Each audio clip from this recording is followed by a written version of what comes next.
Hi, I'm Emily. And I'm Leah. We are management side labor and employment attorneys at Woods Rogers, Van Evener Black in Richmond. So Leah, what's the T in L&E? What are we talking about?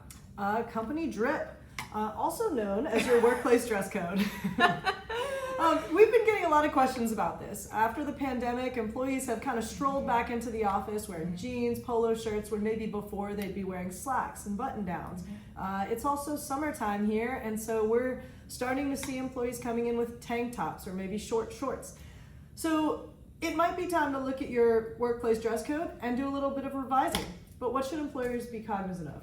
There are a few hot spots. So we often see employers that have potentially discriminatory policies based on how they treat men and women. They'll have one set of dress code guidelines for men and another set for women. We recommend against that. That is potentially not enforceable anymore and could be discriminatory. So we recommend focusing your policy on professional, neutral guidelines that focus on cleanliness, neatness, and a professional image, and steer clear of only saying that men can wear this type of clothing or women must wear this type of clothing. Yeah, and you can't force women, for instance, to wear makeup or to wear specific jewelry.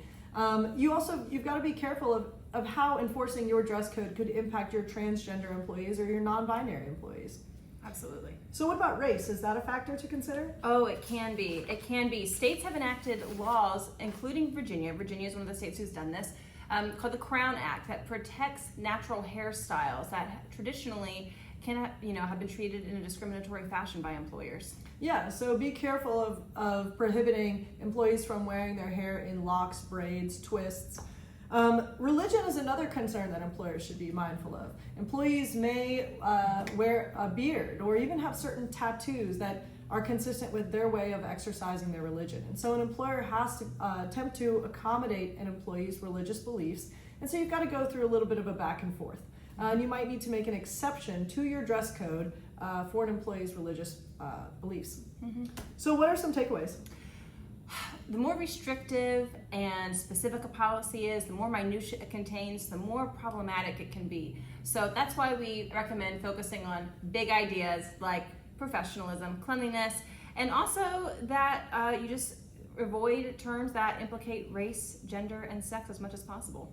Yeah, and don't be afraid to enforce your dress code by having employees go home and change and come back with more appropriate attire. That's a great way to do it on an individualized basis. Mm-hmm. Trust the whole that they're going to be mindful of what is professional, mm-hmm. And be careful about docking their pay in doing that, and also make sure you train your supervisors on how to have those one-on-one conversations with employees. Absolutely. Until next time, this is What's the T in L&E.